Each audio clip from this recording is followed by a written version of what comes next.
আসসালামু আলাইকুম। নবম ও দশম শ্রেণীর শিক্ষার্থীরা, তোমরা কেমন আছো? আশা করি বাড়িতে আছো, নিরাপদে আছো।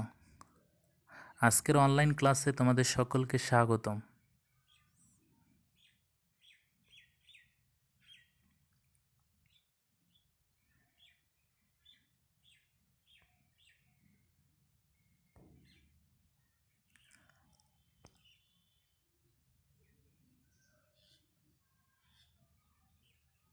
আমি মোহাম্মদ তালহা রাশেদ, সিনিয়র সহকারী শিক্ষক গণিত, Ibne Taslima Nasir school and college, Angaria, Shariatpur.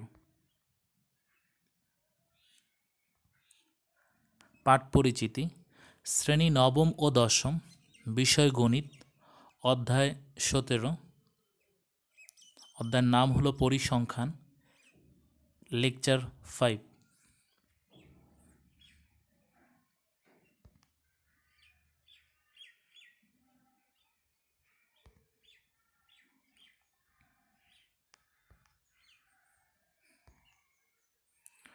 উপরের ছবিতে তোমরা কি দেখতে পাচ্ছ? উপরে দুইটা ছবি দেওয়া আছে, তোমরা কি দেখতে পাচ্ছ?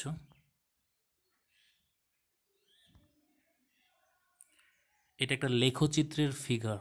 উপরের ছবি, দুইটা ছবিতে এটা একটা লেখচিত্রের ফিগার।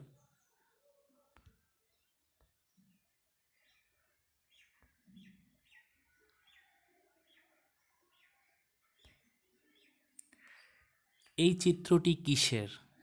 এই চিত্রটি কিসের?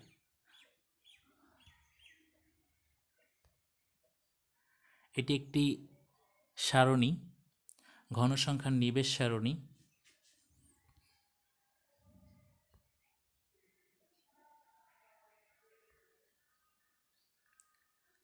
আজকের লেকচারের শিরোনাম হলো অজীব রেখা আমরা অঙ্কন করব। আজকের লেকচারে কিভাবে অজীব রেখা অঙ্কন করে তা আমরা শিখব। শিখন ফল। শিক্ষার্থীরা পাঠ শেষে যা শিখতে পারবে তা হলো: 1. অজীব রেখা কি তা বলতে পারবে। 2. অজীব রেখা অঙ্কনের বিবরণ ব্যাখ্যা করতে পারবে। 3. অজীব রেখা অঙ্কন করতে পারবে। তো আমরা সরাসরি আজকের লেকচারে চলে যাই। অজীব রেখা।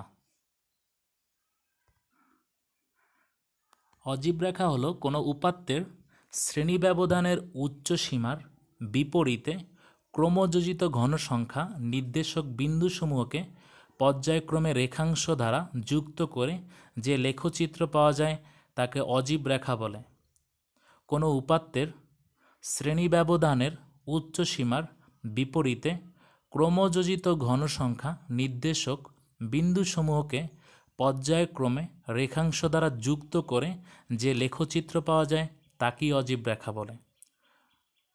যদি কখনো আমাদের প্রশ্ন আসে যে অজীব রেখা কি, তাহলে আমরা উত্তর করব শ্রেণী ব্যবধানের উচ্চ সীমার বিপরীতে আমি ক্রমযোজিত ঘনসংখ্যা নিয়ে যে নির্দেশক বিন্দু পাবো, বিন্দু দিয়ে যে রেখাংশের সাথে যুক্ত করব, যে যে লেখচিত্র পাবো, সেটা হচ্ছে আমাদের অজীব রেখা। তো অজীব রেখা অঙ্কনের জন্য ছক কাগজে এক্স ও ওয়াই অক্ষ আঁকা হয়। অজীব রেখা অঙ্কন করার জন্য আমাদের দুইটা অক্ষ নিতে হয়, একটা হচ্ছে এক্স অক্ষ এবং ওয়াই অক্ষ আঁকতে হয়। এক্স অক্ষ বরাবর শ্রেণীর ব্যবধানের উচ্চ সীমা নিতে হয় এবং ওয়াই অক্ষ বরাবর ক্রমযোজিত ঘনসংখ্যা নেওয়া লাগে। তাহলে অজীব রেখার শর্ত, প্রথম শর্ত, আমরা দুইটা শর্ত আমরা মনে রাখতে হবে। প্রথম শর্ত হচ্ছে ছক কাগজে এক্স অক্ষ নিতে হবে এবং ওয়াই অক্ষ নিতে হবে। এক্স অক্ষ বরাবর শ্রেণীর, 2 নম্বর শর্ত হচ্ছে এক্স অক্ষ বরাবর শ্রেণীর উচ্চ সীমা নিব এবং ওয়াই অক্ষ বরাবর ক্রমযোজিত ঘনসংখ্যা নিব। তাহলেই আমরা অজীব রেখা নির্ণয় করতে পারবো। অজীব রেখা অঙ্কন করতে কি কি লাগবে? অজীব রেখা অঙ্কন করতে প্রথমে ঘনসংখ্যার সারণী লাগবে। 2. ক্রমযোজিত ঘনসংখ্যা লাগবে। 3. গ্রাফ কাগজ লাগবে। 4. রাবার লাগবে। 5. পেন্সিল লাগবে। 6 স্কেল লাগবে। তাহলে অজীব রেখা অঙ্কন করতে টোটালে 6টা জিনিসের প্রয়োজন। প্রথম হচ্ছে ঘনসংখ্যার সারণী, দ্বিতীয় হচ্ছে ক্রমযোজিত ঘনসংখ্যা, তৃতীয় হচ্ছে গ্রাফ কাগজ, চতুর্থ হচ্ছে রাবার, পঞ্চম হচ্ছে পেন্সিল, ষষ্ঠ হচ্ছে স্কেল। বিবরণ: গ্রাফ কাগজের প্রতি বর্গঘরকে 1 একক ধরে এক্স ও ওয়াই অক্ষ বরাবর যথাক্রমে শ্রেণী ব্যবধানের উচ্চ সীমা ও ক্রমযোজিত ঘনসংখ্যা স্থাপন করে নিম্নের একটি অজীব রেখা অঙ্কন করা হলো। আমি বিবরণে লিখব যে গ্রাফ কাগজে এক্স অক্ষ বরাবর 1 একক সমান সমান 1 ঘর, ওয়াই অক্ষ বরাবর 1 একক সমান সমান 1 ঘর, এভাবেও লিখতে পারি। বা প্রতি বর্গ ঘরকে 1 একক ধরে এক্স ও ওয়াই অক্ষ বরাবর যথাক্রমে শ্রেণী ব্যবধানের উচ্চ সীমা ও ক্রমযোজিত ঘনসংখ্যা স্থাপন করে নিম্নের একটি অজীব রেখা অঙ্কন করা হলো।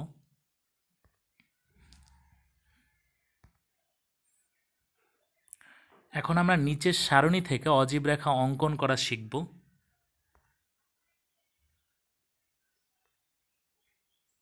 আমাদের একটা ঘনসংখ্যার সারণী দেওয়া আছে, এখান থেকে আমি অজীব রেখা অঙ্কন করা শিখব। অজীব রেখা অঙ্কন করা শিখতে গেলে আমাদের যে ঘনসংখ্যার নিবেশ সারণী দেওয়া থাকবে তার মধ্যে ক্রমযোজিত ঘনসংখ্যা দেওয়া থাকবে না, এটা আমার বের করে নিতে হবে। ক্রমযোজিত ঘনসংখ্যা বের করতে হলে আমি প্রথম যে শ্রেণী ব্যাপ্তি 15 থেকে 19 এর ঘনসংখ্যা ছিল 5, তাহলে এর ক্রমযোজিত ঘনসংখ্যা হবে 5ই। 20 থেকে 24 এর ঘনসংখ্যা ছিল 8, তাহলে এর ক্রমযোজিত ঘনসংখ্যা হবে পূর্বেরটার সাথে যোগ করতে হবে 5 যোগ 8, তাহলে হবে 13। তারপরে 25 থেকে 29 এর ঘনসংখ্যা ছিল 7, তাহলে এর ক্রমযোজিত ঘনসংখ্যা হবে 13 যোগ 7, তাহলে হবে 20। 30 থেকে 34 এর ঘনসংখ্যা ছিল 3, তাহলে এর পূর্বের ক্রমযোজিত ঘনসংখ্যা ছিল 20, 20 যোগ 3, তাহলে হবে 23। তারপর হচ্ছে 35 থেকে 39 এর ঘনসংখ্যা ছিল 5, 23-এর সাথে এই 5 যোগ করতে হবে, তাহলে এর ক্রমযোজিত ঘনসংখ্যা পাবো 28। 40 থেকে 44 এর ঘনসংখ্যা হচ্ছে 7, তাহলে এর ক্রমযোজিত ঘনসংখ্যা পাবো ওই 28-এর সাথে 7 যোগ করলে আমরা পাবো 35। তাহলে আমরা অজীব রেখা নির্ণয় করতে গেলে প্রথমে যে ঘনসংখ্যার নিবেশ সারণী থাকবে সেখান থেকে আমার ক্রমযোজিত ঘনসংখ্যাটা বের করে নিতে হবে।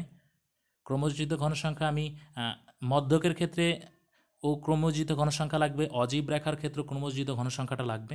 তো আমরা অবশ্যই ক্রমযোজিত ঘনসংখ্যাটা প্রথম ঘনসংখ্যাটা 1 রেখে বাকিগুলা জাস্ট পূর্বেটার সাথে যোগ যোগ করে এইভাবে আসবো। তো স্ক্রিনে লক্ষ্য করো আমরা কিভাবে অজীব রেখা অঙ্কন করে তা আমরা দেখব। আমরা প্রথমে একটি গ্রাফ কাগজ নেই, গ্রাফ কাগজে এক্স একটা অক্ষ লিখি, এক্স, এবং আরেকটা অক্ষ নেই ওয়াই। তোমরা প্রত্যেকেই স্ক্রিনে একটু মনোযোগ সহকারে লক্ষ্য করো। আমি আবারও একটু বলতেছি, প্রথমে আমি একটা গ্রাফ কাগজ নেই, একটা রেখা নেই যেটা হচ্ছে এক্স অক্ষ বরাবর, এক্স অ্যাক্সিস বা এক্স অক্ষ, আরেকটা রেখা নেই ওয়াই অক্ষ বা ওয়াই অ্যাক্সিস। এখন এক্স অক্ষ বরাবর এই এক্স অক্ষ এবং ওয়াই অক্ষ এরা পরস্পর মূল বিন্দু ও দিয়ে কাজ করে। মূল বিন্দুটা ও, দুইটা বিন্দু ও বিন্দুতে মিলিত হয়েছে, ওটা হচ্ছে আমাদের মূল বিন্দু। মূল বিন্দু সবসময় 0 0 থাকে, মূল বিন্দুটা হচ্ছে 0 0। এক্স অক্ষ বরাবর আমার অজীব রেখা অঙ্কনের ক্ষেত্রে আমার মনে রাখতে হবে এক্স অক্ষ বরাবর আমরা শ্রেণী ব্যবধানের উচ্চ সীমা নেওয়া লাগবে। ওয়াই অক্ষ বরাবর আমার কাজ হচ্ছে ক্রমযোজিত ঘনসংখ্যা নেওয়া লাগবে। তাহলে এক্স অক্ষ বরাবর শ্রেণী ব্যবধানের উচ্চ সীমা, ওয়াই অক্ষ বরাবর ক্রমযোজিত ঘনসংখ্যা, তাহলে ক্রমযোজিত ঘনসংখ্যা এবং শ্রেণী ব্যবধানের উচ্চ সীমা নিয়ে আমার অজীব রেখা অঙ্কন করতে হবে। একটু লক্ষ্য করো, তাহলে আমি ওয়াই অক্ষ বরাবর ক্রমযোজিত ঘনসংখ্যা আছে 5, তারপর আমরা দিলাম 10, 5-এর পর 10, মানে গ্রাফ কাগজগুলো 5 গড় ব্যবধানে থাকে, আবার অনেকগুলা 10 গড় ব্যবধানও থাকে। তো সচরাচর তোমরা 5 গড় ব্যবধানে যেভাবে আইডেন্টিফিকেশন যদি মানে 5 গড় ব্যবধানে প্রত্যেকটা ঘরের মধ্যে মার্ক করা থাকে, আর 10 গড় দিয়েও সেটাও মার্ক করা থাকে, তাহলে আমি 5 নিলাম প্রথমে, তারপরে নিলাম 10, তারপর হচ্ছে 15 ক্রমযোজিত ঘনসংখ্যা, তারপরে নিলাম 20, তারপরে 25, তারপরে 30, তারপরে 35। তাহলে আমরা দেখতেছি 35 পর্যন্তই লাস্ট সীমা, তাহলে 35 পর্যন্ত নিলাম। এখন একইভাবে শ্রেণী ব্যবধানের উচ্চ সীমা নিতে হবে। শ্রেণী ব্যবধানের উচ্চ সীমা, প্রথমে শ্রেণী ব্যবধানের উচ্চ সীমা একটু লক্ষ্য করো। শ্রেণী ব্যবধান আমার হচ্ছে 15 থেকে 19, 15 থেকে 19। তাহলে আমি প্রথমে 14 থেকে নিলাম, 14 পরে আমরা 19, আমরা মানে 14 থেকে যখন আমাদের শুরু হবে একটু লক্ষ্য করো, 15 থেকে 19, তাহলে ব্যবধান হচ্ছে কত? 15, 16, 17, 18, 19, 5 ব্যবধান। তাহলে এর আগের যদি একটা ঘর থাকতো সেটা অবশ্যই এরকম থাকতো, 14 থেকে পার্থক্য থাকতো, টোটালে 14 থেকে আমার এরকম থাকতো, 10 থেকে 14, 10, 11, 12, 13, 14, 10 থেকে 14 থাকতো। সেই ঘরে আমার উচ্চ সীমা কত হতো? 14। তো আমি এই জন্য 14 থেকে নিলাম। মনে রাখতে হবে আমাদের যেই ঘরটা শুরু 15 থেকে 19, তাহলে এর এক ঘর আগে নিয়ে আমি সংখ্যাটা শুরু করলাম। 15-র আগে হচ্ছে 14, তাহলে 14-র পরে ওই ঘরেরই আমার উচ্চ সীমা হচ্ছে আমার 19, তাহলে 14-র পর 19 নিলাম। তারপর নিব আমি 24 উচ্চ সীমা, তারপর 24-এর পর নিতে হবে 29, তারপর 34, তারপর 39, তারপর 44। তারপরে আমরা চাইলে 49 নিতে পারবো, কারণ আমরা 44-এর পর আমরা জানি 44-এর পর 45, 46, 47, 48, 49, 49 হচ্ছে সর্বশেষ সীমা। একটু লক্ষ্য করো, আমরা দেখো 44 পর্যন্ত নিলাম, তারপর 49 নিলাম। আমরা যখন প্রথম দিকে মানটা নিব, প্রথমেই আমি 19 নিব না, একবারই 19 নিব না, প্রথমে 19-এর আগে একটা ঘর নিয়ে নিব। সেটা হচ্ছে যে যেই মানটা থেকে আমার শ্রেণী ব্যবধান শুরু হয়েছে 15 থেকে 19, তাহলে 15 আগে একটা ঘর নিয়ে নিব। 14 হচ্ছে ওই সর্বশেষের উপরে যদি কোনো ঘর থাকতো সেই ঘরের উচ্চ সীমা, তাহলে এখানে 14 নিয়ে নিলাম। 14, 19, 24, 29, 34, 39, 44, 49। তাহলে এখন একটু স্ক্রিনে লক্ষ্য করো, আমার 15 থেকে 19, এখানে 19 বরাবর ক্রমযোজিত ঘনসংখ্যা হচ্ছে 5, 19 বরাবর ক্রমযোজিত ঘনসংখ্যা হচ্ছে 5, আমি বিন্দু দ্বারা চিহ্নিত করলাম 5, 19 বরাবর আমার ক্রমযোজিত ঘনসংখ্যা হচ্ছে 5। 14টা আমার 14 পর্যন্ত নিয়ে জাস্ট একটু ডট ডট ডট ডট দিয়ে একটু কেটে দিতে হবে, কারণ এটা হচ্ছে গ্রাফের নিয়ম। 14 আমরা 14 পর্যন্ত কেটে দিব, 14টা রেখে দিব ওই জায়গাতেই। এখন যদি এখানে ঘরটা এরকম থাকতো 20 থেকে 25, তাহলে আমি এখানে 19 নেওয়া লাগতো, 19, 25 এরকম করে নেওয়া লাগতো। তাহলে এখন আমি 19 বরাবর আমাদের ক্রমযোজিত ঘনসংখ্যা হচ্ছে 5, এবার 24 বরাবর আমাদের হচ্ছে 13। দেখো আমরা বিন্দু দ্বারা নির্দেশ করলাম, 24 বরাবর 13, পয়েন্টটা যদি একটু লক্ষ্য করো, 24 বরাবর 13। তারপর হচ্ছে 29 বরাবর ক্রমযোজিত ঘনসংখ্যা হচ্ছে 20, 29 বরাবর 20। তারপর হচ্ছে 34 বরাবর 23, 34 বরাবর 23। তারপর 39, 39 বরাবর হচ্ছে 28। তারপর হচ্ছে 44 বরাবর হচ্ছে 35। আমি চাইলে শ্রেণী ব্যবধান উচ্চসীমা 44 পর্যন্ত নিতে পারবো, 49 পর্যন্ত নাও নিলে হবে, কিন্তু প্রথম ঘরটার ক্ষেত্রে অবশ্যই মনে রাখতে হবে সেটা প্রথমে একটা সংখ্যা নিতে হবে, ওই পর্যন্ত কেটে নিয়ে তারপরে সেখান থেকে আমার কাজ করতে হবে। এখন আমি টোটাল বিন্দুগুলা পয়েন্টগুলা আস্তে আস্তে যোগ করতে থাকি। কিভাবে যোগ করে একটু লক্ষ্য করো, 14 থেকে শুরু হবে, প্রথম পয়েন্ট যোগ করলাম, তারপরে সেটা তারপরটা যোগ করলাম, তারপরেরটা যোগ করতেছি, তারপরটা যোগ করলাম, তারপরটা যোগ করলাম, তারপরটা যোগ করলাম। একটু মনে রাখবা অজীব রেখা এটা সবসময় উপরের দিকেই যাবে, এটা কখনো নিচে ডাউন হবে না। যদি নিচে চলে আসে মনে রাখবা তোমাদের গ্রাফ অবশ্যই ভুল, কোথাও ভুল আছে। অজীব রেখা সবসময় উপরের দিকে যাবে, কারণ এটা শ্রেণী যেহেতু উচ্চ সীমা নিয়ে কাজ করে, এটা উপরের দিকে উঠবে, এটা কখনো নিচে নামবে না।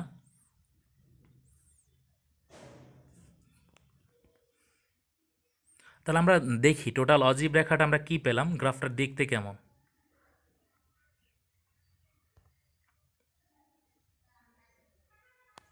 আমার টোটাল ফিগারটাকে একটু শো করলাম, একটু লক্ষ্য করো স্ক্রিনের দিকে, একটু লক্ষ্য করো শ্রেণী ব্যবধানে উচ্চ সীমা এক্স অক্ষ বরাবর, ওয়াই অক্ষ বরাবর ক্রমযোজিত ঘনসংখ্যা।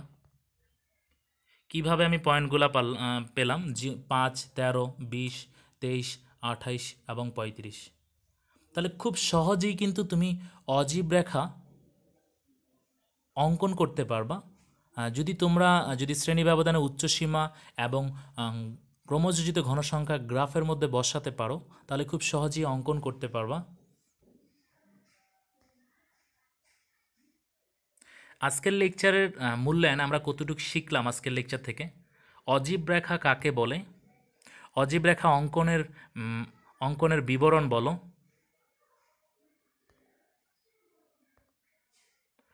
অজীব রেখার এক্স অক্ষ বরাবর কি থাকে? তাহলে অজীব রেখা কাকে বলে সেটা আমরা বলতে পারবো, রেখা অঙ্কনেরও বিবরণ দিতে পারবো। এক্স অক্ষ বরাবর কি থাকে, কারণ আমরা যদি আজকে পুরো লেকচারটা দেখে থাকি মনোযোগ সহকারে তাহলে অবশ্যই অ্যান্সার করতে পারবো 3টা প্রশ্নের। তারপর 4 নম্বর প্রশ্ন হচ্ছে অজীব রেখার ওয়াই অক্ষ বরাবর কি থাকে?